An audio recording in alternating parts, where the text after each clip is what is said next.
I am Vermont Secretary of State Jim Condos. I was first elected, as Justin said, in 2010.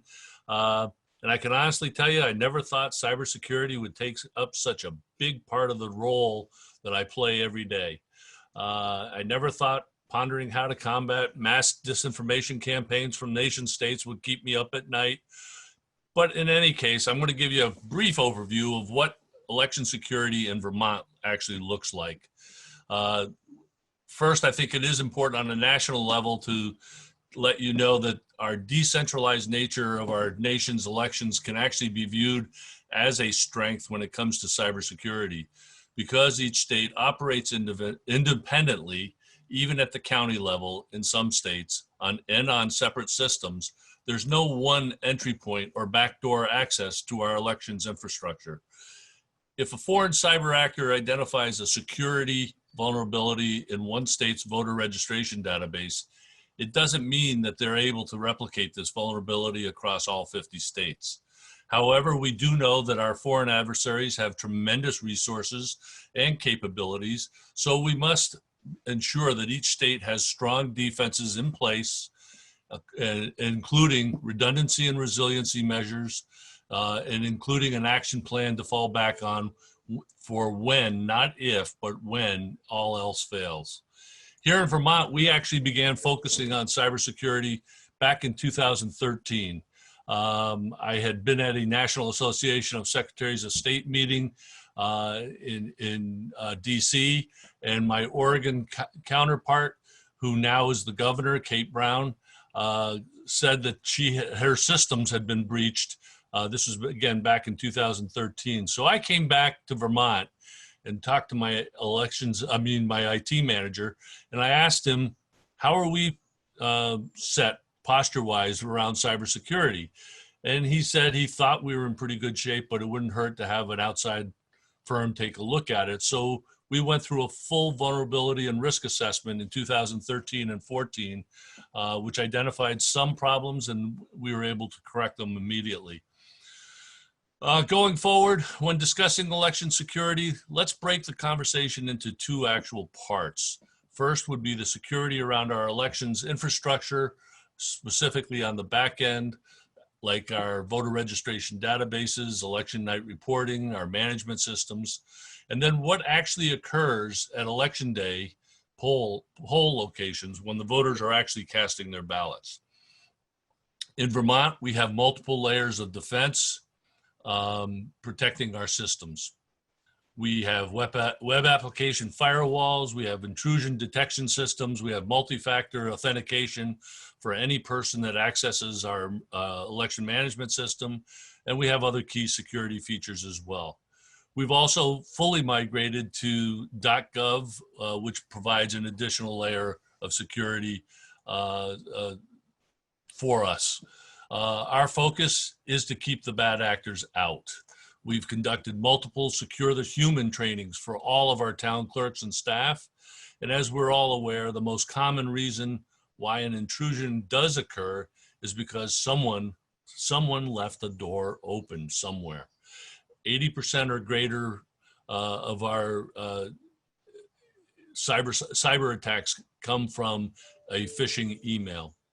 However, no system can be 100% secure, so we do plan for the worst. That's why resiliency and redundancy is so critical. Although we hope to never have to deal with an intrusion into our systems, we operate it as if the assumption is it's only a matter of time. For instance, our voter registration database is backed up every day, with the host backup being off-site. Even if someone was able to get in and wipe out our voter registration database, we can then do a restore, losing only about 24 hours worth of data at the most. Furthermore, since we have same-day voter registration in Vermont, if a voter's status was caught up during that 24-hour window, they're not registered when they get to the polls, they can still register on-site and cast their ballot. In Vermont, we pride ourselves in making sure that every eligible Vermonter will be allowed to register and vote and not be turned away. We conduct ongoing penetration tests and cyber hygiene scans, including a weekly scan from the DHS from Homeland Security since the fall of 2016. And we get a report after each one, and we patch any vulnerabilities that may be identified. When it comes to election security at the poll locations and on election day, Vermont has the gold standard. We have voter marked paper ballots, and that has been enshrined in our statutes. It's kind of hard to hack a pencil. The ballots are sealed and stored for 22 months. And after every general election, we conduct a post-election audit with a high degree of statistical confidence.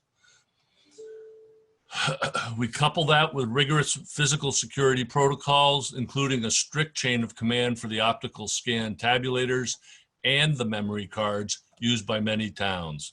So if someone wanted to get into actually change the votes in one of our scanners, the optical scan tabulator, they would have to break into City Hall, break into the town clerk's office, break into the town vault, find the memory cards, reconfigure them, and get out without anybody noticing it. And at best, they could do this for about 4,000 voters. We have 275 different polling locations, and each polling location has about 4,000 voters.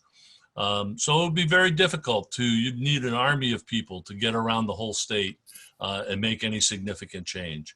Plus, we always have the paper ballot backup. If things don't seem right, and I did work with the legislature recently to ensure that I have the emergency authority to mandate that the tabulators are unplugged and have election workers conduct hand counts if we suspect anything. Of course, one of the areas that has evolved the most since 2016 is our federal partnerships and channels of communication. And those channels, those organizations that we work with now, which we didn't prior to 2016, are the Center for Internet Security, CIS, DHS, CISA, Division of DHS, the FBI, and other law enforcement. Hang on.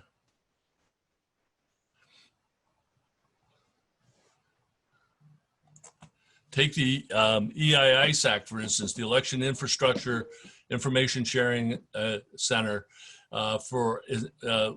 We now have all 50 states and approximately 2,500 counties and towns that are signed up on it. And they receive, each one of those receives a weekly update and sometimes more. And just to give you an idea of how that system worked, back in August of 2018, as we were doing the run-up to the November election, my election IT director came to me and said, hey, our logs last night show that we had an intrusion attempt, several intrusion attempts, and the country of origin was Russia. So he immediately reported it to the MSISAC at CIS. I reported it to DHS, and within 36 hours after some additional information that they required, there was an alert that was sent out nationwide to all 50 states, alerting them to the possibility of these IP addresses, which we know can be masked, but it's the rapid communication to other states that really was impressive to us. We also have a nationwide election day threat dashboard, which was stood up by the MSISAC and DHS. And this allows us to monitor trends and activities across the country on election day. Our collective security posture only strengthens when we all possess the situational awareness that is necessary so that we can maintain the cybersecurity of our systems. As I've said before, cybersecurity is a race without a finish line. It's never ending. It's our new normal. We are also looking at replacing our tabulators for new ones after the 2020 election. And we're continuing, our future work includes further pen testing and patching, a strengthened multi-factor authentication system, continued training for our local officials, and improved internal threat detection. We're in the process of implementing a new internal threat detection right now. So what keeps us up at night? Well, if we can pull up a long therapist couch for me to lay on, I could probably keep you here all day discussing that topic. The emerging battleground right now is on social media. Our foreign adversaries have learned that it would be near impossible to change vote totals, so they are turning to attacking our public faith in the integrity of our democratic process. False claims that the election results have been compromised, promoted on a mass scale by foreign cyber farms, could be incredibly damaging and could make some members of the public doubt the election's outcome. Especially during this time of great division in our society, we are seeing rhetoric around voter fraud and election integrity reaching really new heights, including our number one elected official, the president. At a time when more and more states need to make accommodations to be able to hold elections safely during this COVID-19 pandemic, I worry that misinformation and disinformation will be used to cast doubt on the integrity of our elections and further divide us. The thing about rot is that it can spread. Also on our radar, disinformation campaigns designed to suppress voter turnout, not just through discouragement, rather by making voters feel like their vote doesn't matter, but because they don't trust the system. And through potential disinformation, you could have implied polling place violence, and God forbid, actual polling place violence. While we all have developed relationships with the media, and both Facebook and Twitter, who in my mind still have work to do to step up to the responsibility they now hold in our modern world, we must find ways to combat disinformation. By the time we are able to report on or have disinformation taken down, and we have reported it and had stuff taken down, thousands, if not hundreds of thousands, or even millions of people could have already seen it. Furthermore, it doesn't take much for a news story to run based on social media disinformation and misinformation to keep voters away and home from the polls. For instance, the use of geo-targeting has been exploding on us. And they can actually go in and say in a particular neighborhood or a particular city or town that the lines at the polls are hours long, don't bother going now, or that there's been a power outage that closed the polls. And the polls, which all in Vermont, we all close at 7 p.m. You could have someone say, well, they're going to extend the polls until 10 o'clock so you can wait and go later. We don't do that. Or you could have something as simple as Democrats vote on Tuesday, Republicans vote on Wednesday, things like that. These are the kinds of things that we have seen or could see. And these are just a few of the examples. While concerning, we're in a much stronger place than we were in 2016. And I think we were, for the most part, the states were in a good place, but we're in a much better place today. And I really have confidence that if we're all rowing in the same direction, we can overcome the challenges that are ahead of us. Thank you for the time to speak on this important issue.